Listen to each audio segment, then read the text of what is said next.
जय श्री राम, जय श्री बालाजी महाराज, बोलो सन्यासी बाबा की जय। दोस्तों, आज हम आपको बताएंगे कि बालाजी की अर्जी बागेश्वर धाम में जो अर्जी है उसको स्वीकार बालाजी महाराज कैसे करते हैं, तथा बहुत से लोगों के कमेंट आए कि हमें बालाजी धाम में जो प्रेतराज सरकार और भैरव जी हैं वहाँ पे अर्जी कैसे लगाई जाती है, तथा उसके बारे में आज हमें पूरी जानकारी दीजिए। आपके कमेंट के आधार पर हम ये वीडियो बना रहे हैं जिससे आप सभी लोगों का मार्गदर्शन हो और आप बागेश्वर धाम जाकर अपनी अर्जी को लगा सकें तथा आज आप अपना कल्याण कर सकें। तो आज हम आपको पूरी डिटेल में इसके बारे में जानकारी देंगे कि बागेश्वर धाम में अर्जी कैसे लगाई जाती है, वहाँ के क्या रूल हैं। इसके बारे में चूँकि हमने पहले एक वीडियो बनाई है, लेकिन कमेंट आने की वजह से हम पूरी वीडियो सही तरीके से आपको जानकारी नहीं दे पाए थे कि बागेश्वर धाम में जैसे जाया जाता है तो वहाँ पे कैसे कैसे क्या क्या करा जाता है, कहाँ पे अर्जी लगती है, कहाँ पे क्या होता है। तो आज हम आपको इसके बारे में जानकारी देने जा रहे हैं। सबसे पहले आप क्या करेंगे कि बागेश्वर धाम में आप जब जाते हैं तो बागेश्वर धाम में जाने से पहले आप अपने आप को देखें कि हम वहाँ पे जब जा रहे हैं तो वहाँ के नियमों का हम पालन कर पाएंगे या नहीं कर पाएंगे। तो वहाँ पे आप जब जाएंगे तो आपको कई दुकानें वहाँ पे मिलेंगी और वहाँ पे आपको काले कपड़े में नारियल और लाल कपड़े में नारियल मिलेंगे। दो अर्जियाँ वहाँ पे लगती हैं, एक मनोकामना सिद्ध वाली अर्जी और एक नारियल वाली अर्जी लगती है। जो प्रेत बाधा से ग्रसित व्यक्ति होते हैं वो काले नारियल में अर्जी उनकी स्वीकार होती है, और जो लाल कपड़े में जो अर्जी होती है वो इंसान की मनोकामना, आर्थिक, सामाजिक, दैहिक जो भी परेशानी है वो वैसी अर्जी लाल कपड़े वाली स्वीकार होती है बागेश्वर धाम में। तो जो प्रेत बाधा से या नकारात्मक ऊर्जा, तंत्र बाधा, किसी भी नकारात्मक ऊर्जा से व्यक्ति परेशान है तो उस परेशानी को समाधान करने के लिए आपको काले रंग में जो नारियल मिलता है दुकान से आपको वहाँ ले लेना है। ले लेने के बाद में आपको क्या करना है, उस नारियल को हाथ में आपको रखना है। अब मैं आपको बताता हूँ, जैसे मान के चलो ये वाला नारियल है और ये समय लाल कपड़े में है और आप देख सकते हो ये नारियल है, इस तरीके से ये बंधा हुआ है कलावे से। तो आपको ऐसे ही नारियल वहाँ पे मिलेगा, वो पोटली सी बनी होगी और उसमें काला कपड़ा लिपटा होगा। उस नारियल को आपको ले लेना है। उस नारियल को सिर्फ नकारात्मक ऊर्जा, तंत्र बाधा या प्रेत बाधा वाले व्यक्ति ही लें, क्योंकि वो काले कपड़े में बांधा जो नारियल होता है वो इसी यूज़ के लिए होता है। तो आपको उस नारियल को ले लेना है।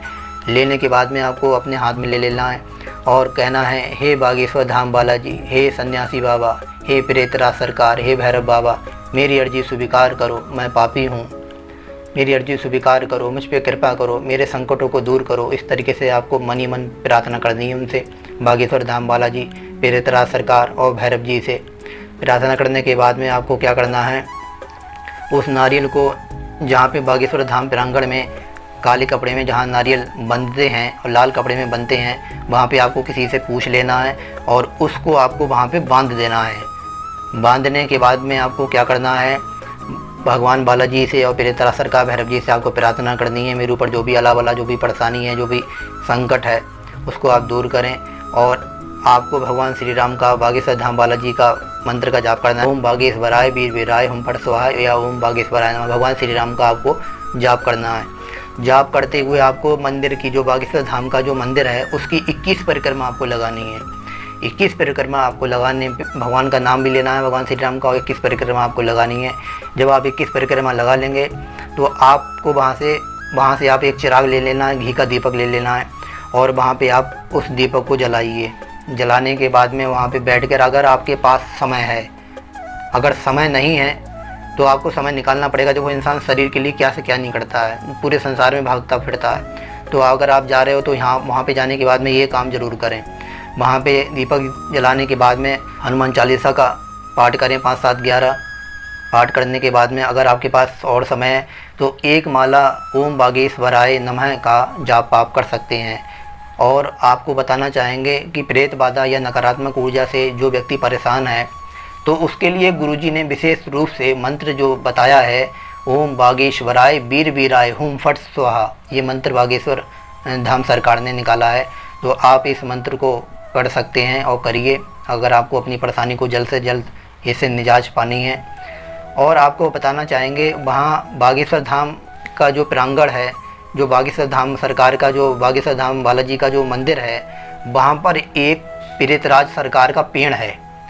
उस पेड़ पे कहा जाता है कि प्रेतराज सरकार और बालाजी की 46,000 की संख्या में सेना रहती है। तो जो भी नकारात्मक ऊर्जा से व्यक्ति परेशान होगा, जिसके ऊपर तंत्र बाधा है या शमशान से कोई छोड़ी हुई चौकी, मूठ इत्यादि कोई गंदी नकारात्मक शक्ति है, तो वो जैसे ही वहाँ बागेश्वर धाम मंदिर में एंट्री करेगा, सरकार का जो पेड़ है वो, जहाँ पे बताया जाता है कि 46,000 की तादाद में सेना रहती है बालाजी महाराज की, प्रेतराज सरकार की।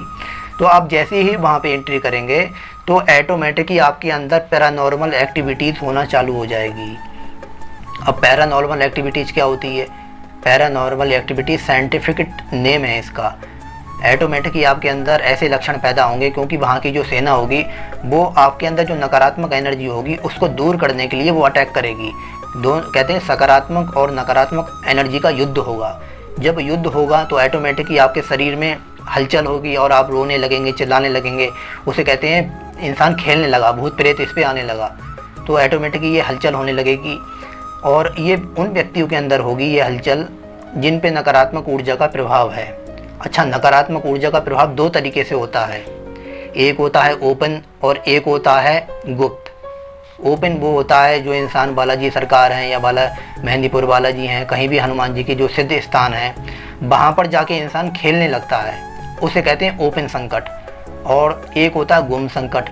गुम संकट में क्या होता है कि नकारात्मक ऊर्जा ऑन हो जाती है, इतनी ज़्यादा पावरफुल हो जाती है कि जैसे खिलाया पिलाया है, किसी को खिला दिया है, तो वो नकारात्मक ऊर्जा शरीर के अंदर पूरे शरीर में समा जाती है। तो उससे क्या होता है, इंसान धीरे धीरे करके जैसे गेहूं में घुन लग जाता है, इंसान का शरीर विकार होने लगता है, उसे कहते हैं गुम संकट। तो बालाजी सरकार हैं और बागेश्वर धाम के प्रांगण में जब प्रेतराज सरकार के पेड़ के पास में आप जाएंगे तो वहाँ पे जो सेना है वो ऑटोमेटिकली आपके शरीर में से वो जो नकारात्मक ऊर्जा है, तंत्र बाधा है, उसको काटेगी। जब काटेगी तो आपको परेशानी होगी, बेचैनी होगी, आपको उस शक्ति से लड़ना होगा। तो इसके लिए आपको वहाँ के नियमों का पालन करना होगा। बहुत से लोग हैं कि वहाँ पे 2-2, 3-3 साल से जा रहे हैं, या मेहंदीपुर बालाजी हो जाए, लेकिन उनका संकटों का निवारण नहीं हुआ। तो संकटों का निवारण ये हो जाता है कि आपकी कहीं ना कहीं कोई ना कोई भूल चूक हुई है, उसकी वजह से आपकी परेशानियों का समाधान नहीं होने पे आ रहा है। तो आप किसी और पे डिपेंड ना होकर स्वयं अपनी साधना और अपनी मेहनत और अपने कर्म से वहाँ परिश्रम करिए, वहाँ का नियम का पालन करिए, तभी भगवान बालाजी सरकार, बागेश्वर धाम सरकार आपकी मदद करेंगे। क्योंकि जब आप अपनी तरफ से प्रयास नहीं करेंगे, ये सोचेंगे कि हम वहाँ चले जाएं और वो ऑटोमेटिकली आपको सही कर दें, ऐसा नहीं है। आपको मेहनत करनी होगी, क्योंकि मेहनत करने वाले की कभी हार नहीं होती है। और ये नकारात्मक सकारात्मक शक्तियों का युद्ध होता है, तो इसलिए आपको वहाँ पे जाके वहाँ के नियमों का पालन करना होगा। अब आपको क्या करना है, वहाँ से जब आप ये सब काम कर लेंगे, हनुमान चालीसा का पाठ कर लेंगे, नारियल बांध देंगे, दीपक जला देंगे, तो वहाँ पे आपको थोड़ी देर बैठना है। प्रेतराज सरकार का जो पेड़ है वहाँ पे बैठना है थोड़ी देर। बैठने के बाद में आपके शरीर में जो भी नकारात्मक ऊर्जा है वो धीरे धीरे करके दूर होती चली जाएगी, क्योंकि वहाँ पे 46,000 की तादाद में बालाजी सरकार की सेना होती है। तो वहाँ पे आप बैठें तथा बैठने के बाद में बागेश्वर धाम बालाजी सरकार से प्रार्थना करते रहें। और आप वहाँ से आने के बाद में अपने घर में भी मीट, मछली, लहसुन, प्याज, अंडा इत्यादि तामसिक चीज़ों का परहेज करें। क्योंकि जब लोग आप परहेज नहीं करेंगे, नियम नहीं करेंगे, जब लोग आपकी नकारात्मक ऊर्जा नष्ट नहीं होगी, चाहे वो घर पे हो, चाहे आपके शरीर पे हो, चाहे किसी पारिवारिक सदस्य के ऊपर हो वो परेशानी, वो समस्या जब ही ख़त्म होगी जड़ से, जब आप वहाँ का नियम का पालन करेंगे। जब आप नियम का पालन करेंगे तभी आपकी समस्या धीरे धीरे करके अपने आप ही ख़त्म होती चली जाएगी। तथा आपको और क्या करना है, और आपको ये करना है कि अगर आप कहीं दूसरे राज्य से आ रहे हैं बालाजी सरकार में, मेहंदीपुर जा रहे हैं या बागेश्वर धाम सरकार में जा रहे हैं, तो आपको क्या करना है कि वहाँ धाम की आपको पेशी करनी पड़ेगी। बागेश्वर धाम बालाजी की आपको पेशी करनी पड़ेगी। पेशी में आपको क्या करना है, आप सिर्फ मंगलवार को ही जाएंगे। अगर आप कहीं दूर से आ रहे हैं तो आप एक दिन पहले निकलिए। अगर आप कहीं लोकल से ही हैं, वहीं MP के हैं, छतरपुर के आसपास के हैं, तो 4-5 घंटा आप वहाँ से निकल सकते हैं, जिससे आप जो है बालाजी सरकार जो दरबार है वहाँ पे आप जा सकें। और मेरे अनुमान से अगर आप चाहें तो मंगलवार को जब गुरुजी धाम पर रहते हैं, हम अपनी वीडियो में बताते रहेंगे कि गुरुजी मंगलवार को धाम पे कब रहते हैं, और आपको सूचना मिलती रहेगी। आप मंगलवार धाम पे जब ही जाएं जब गुरुजी हों, और आपका वहाँ पे जाना भी हो जाएगा, गुरुजी से मिलना भी हो जाएगा, और आपकी जो आपने जो अर्जी लगाई है और पेशी भी हो जाएगी आपकी। तो कम से कम 40 दिन में 1 या 2 बार पेशी आप धाम की ज़रूर करें। वैसे गुरुजी कम से कम अर्जी लगाने के बाद में धाम की 3 पेशी के लिए बताते हैं, तो अगर आप 3 पेशी कर लें तो और ज़्यादा अच्छा होगा। 3 पेशी करने के बाद में आप अपने नियम का पालन करते रहें। तथा जब गुरुजी धाम पर मंगलवार को दरबार लगाते हैं, जब आप आएँ वहाँ पर, तो आपकी पेशी जो होगी वो तो पूरी होगी। साथ में आपका जो दरबार है, जो पेशी के बाद में गुरुजी दरबार लगाते हैं, उसमें भी आपको एंट्री मिल जाएगी। तो गुरुजी के आपको दर्शन भी हो जाएंगे, आपकी पेशी भी हो जाएगी, धाम के भी दर्शन हो जाएंगे आपको। और आप प्रेतराज जो दरबार जो गुरुजी लगाते हैं धाम पर मंगलवार को, उसमें भी आपको एंट्री मिल जाएगी। तो आपको एक तीर से आपको 3 निशाने मिल जाएंगे। तो आप वहाँ जाइए और अपनी अर्जी इसी तरीके से लगाइए जैसे हमने आपको बताई है। ये संपूर्ण जानकारी आपको आज दी गई है कि दरबार में अर्जी कैसे लगाई जाती है, धाम में क्या क्या है, आपको पूरी जानकारी दी है। अगर आपको अभी भी कोई शंका है और दरबार के बारे में आपको जानकारी प्राप्त करनी है, तो आप कमेंट करके आप पूछ सकते हैं। 100% आपको इसका उत्तर मिलेगा तत्काल, चाहे 2 घंटे 3 घंटे के बाद में मिले, आपको इसका कमेंट का आपको जवाब ज़रूर मिलेगा।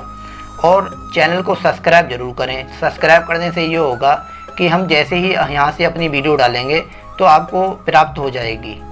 अगर आपने चैनल को सब्सक्राइब नहीं कर रखा है और आपने वीडियो देख ली, तो आप YouTube पर ढूंढते रह जाएंगे, वो आपको वीडियो नहीं मिलेगी। तो चैनल को सब्सक्राइब जरूर कर लें। सब्सक्राइब करने से जैसे ही वीडियो डाली जाएगी आपको तुरंत प्राप्त हो जाएगी। और अगली वीडियो में मिलते हैं, आपके कमेंट के हम जवाब देंगे। कमेंट के आधार पर अगली वीडियो बनाएंगे तथा आगामी बागेश्वर महाराज के शिविर कहाँ कहाँ होने वाले हैं, इसके बारे में आपको सटीक और संपूर्ण जानकारी प्रदान करी जाएगी। तथा अब अगली वीडियो में मिलते हैं, उसके लिए जय श्री राम, जय श्री बालाजी महाराज, बोलो सन्यासी बाबा की जय।